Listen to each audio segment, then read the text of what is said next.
기본적으로 군대의 나라예요. 이 황제의 5분의 1이 암살당했어요. 그런데 그게 뭐냐면요, 칼이 항상 가까이 있다는 거죠. 요즘이 아니고 한 몇십 년 전부터 기후하고 그러니까 정치 체제, 왕조의 변화 이런 거에 관한 연구가 시작됐어요. 그래서 조선에 같은 경우도 조선 후기에 굉장히 이제 굶주림이 심했다 이런 게 나오거든요. 굶주림이 심이고 기근이 심해서 사람들이 많이 죽었다. 그래서 강원도 같은 경우도 뭐 15,000명이 죽었다 이런 기록들이 나와요. 그런데 그때 사람들이 어떻게 생각했냐면은 이건 뭔가 좀 여러 가지 문제가 있었나 보다 체제에. 그랬는데 실제로 나중에 연구해 보니까 그때가 소빙하기였다는 거예요. 전 지구가. 그 유럽에서도 거의 비슷한 시기에 기근이 발생했다는 거죠. 그러니까 기근이 발생하게 되면은 그때는 이제 왕조가 흔들리는 거예요. 그러니까 중국도 요즘에 사람들이 연구하는 게 뭐였냐면은 명나라, 청나라 쫙 원나라가 있는데 이건 뭐 어떤 정치 구조에서 이렇게 나라가 체제가 어떻게 돼 그런 것도 물론 중요하지만 더 중요한 건 기후였다는 거죠. 그러니까 왜 갑자기 원나라가 멸망했을까 이런 것도 기후를 갖고 연구하는 사람들 많아요. 그러니까 홍수라든가 기근이라든가 아니면 또 중국을 뒤 흔들었던 메뚜기 때. 그러니까 메뚜기 때는 설명을 못 해요. 왜 일어나는지 아무도 모른대요. 근데 중국도 그 메뚜기 때가 습격하면은 왕조가 흔들린다는 거예요. 그러니까. 그거를 이제 요즘 사람들이 로마에 적용을 해봤대요. 로마에 적용을 해봤더니 로마에서는 황제가 암살되는 일이 흔했다는 거죠. 왜냐하면 거기는 기본적으로 군대의 나라예요. 로마라는 국가는 철학을 안 해요. 철학이라는 건 다 노예가 하는 거예요. 그리스 출신의 노예. 로마는 기본적으로 법의 나라예요. 그 로마법이 지금도 회자가 되고 있잖아요.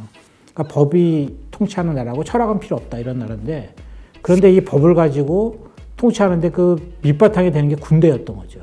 그러니까 로마는 엄청나게 군대가 발달했어요. 그러니까 여러분이 로마에 관한 영화를 보시면 항상 군인이 나와요. 그렇죠? 군인이 굉장히 권력을 갖고 있다는 걸 누구나 봐도 알 수 있잖아요. 그리고 황제도 일선에 나와도 싸우잖아요. 왜? 그래야지 자기 정통성이 생기는 거예요. 군대가 핵심이기 때문에. 그래서 군대가 중요한 그 로마의 지탱이었는데 이 황제의 5분의 1이 암살당했어요. 그런데 그게 뭐냐면요, 칼이 항상 가까이 있다는 거죠. 그 암살당한 그 황제들을 이제 사람들이 분석을 해본 거예요. 그랬더니 분석을 해보니까 235년인가 해서 50년간 황제가 한 26명쯤 있었어요. 14명이 암살당한 거예요. 엄청나게 많은 거죠.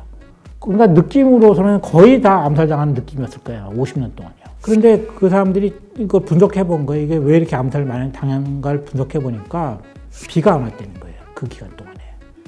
근데 그 50년간의 그거를 통계를 내봤다는 거죠. 어떻게 통계를 내느냐. 로마에는 방장 기록이 남아 있거든요. 그거를 다 분석하는 거예요. 다 그걸 입력하고 그 지역마다 다 남아 있으니까 다 입력하고 그래서 통계를 뽑았다는 거죠. 그랬더니 그 50년 동안에 기근이 심했다. 강수량이 20%만 줄어도 뭐 이렇게 계산하는 게 있나 봐요. 그럼 곡물의 양이 엄청나게 줄어든대요. 작물의 수확이 줄어들잖아, 20% 이상. 그러면 작물을 충분히 수확하지 못하면 군대 월급을 못 주는 거예요. 가장 중요한 이제 조직이 군대인데 군대 월급을 줄 수가 없죠. 왜? 곡물이 수확이 안 되니까. 군대 월급을 못 주면 어떻게 되느냐? 불만이 생기겠죠. 그럼 어떻게 되느냐? 그 군대가 반란을 일으킨다는 거예요. 그래도 안 줘? 그러면 적이 아니라 황제한테 칼을 들이대는 거죠. 그래서 계속해서 그 일이 벌어졌다는 거죠. 그래서 사람들이 또 연구를 해본 거예요. 그렇다고 해서 항상 그렇게 반란을 일으키나?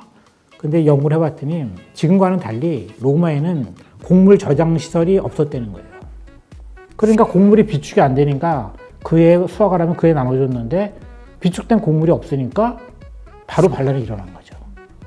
그러니까 사람들이 거기에 관해서 뭐 여러 가지로 해석했지만 지금의 입장으로 보자면 기근이 원인이었다. 다른 거 없었다. 기후하고 정치 체제와는 밀접한 관련이 있다. 그 예로서 이제 로마를 한번 들어본 것입니다. 요즘 같아서는 바이러스 아니에요? 그런 것도 가능하죠. 요즘에는 지금 미국 대선도 바이러스가 지금 처음보다 훨씬 더 큰 영향을 끼치고 있어요. 그러니까 지금 트럼프도 처음에 굉장히 자신했었잖아요.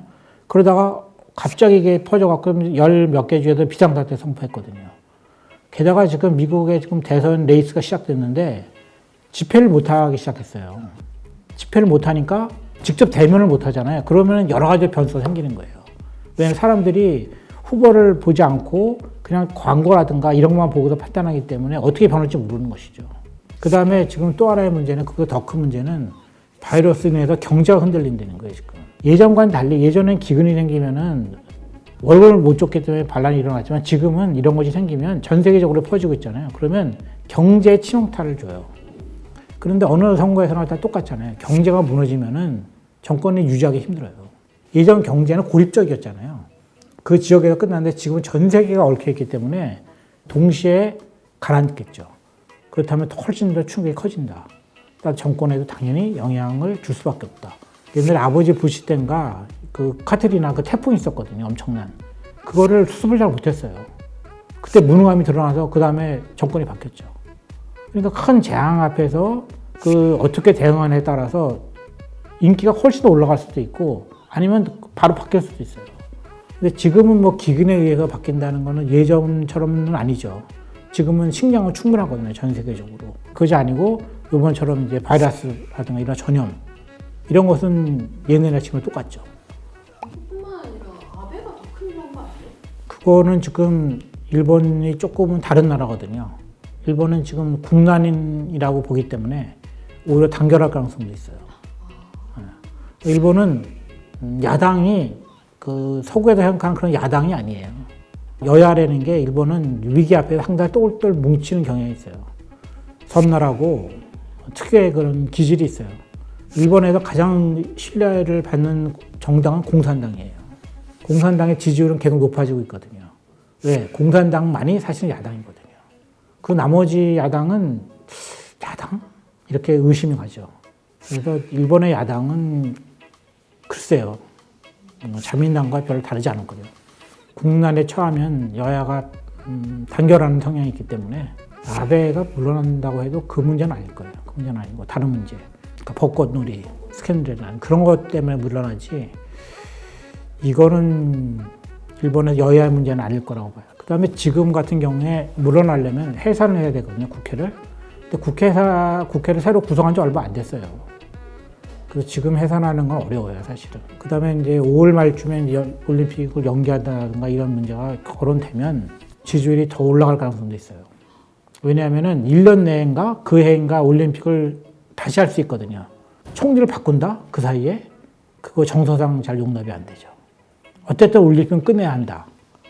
그러니까 연내하든지 1년 뒤든지 그 IOC랑 협의를 하겠죠. 그때 장소를 바꾼다? 그런 거는 정서상 잘 맞지 않아요.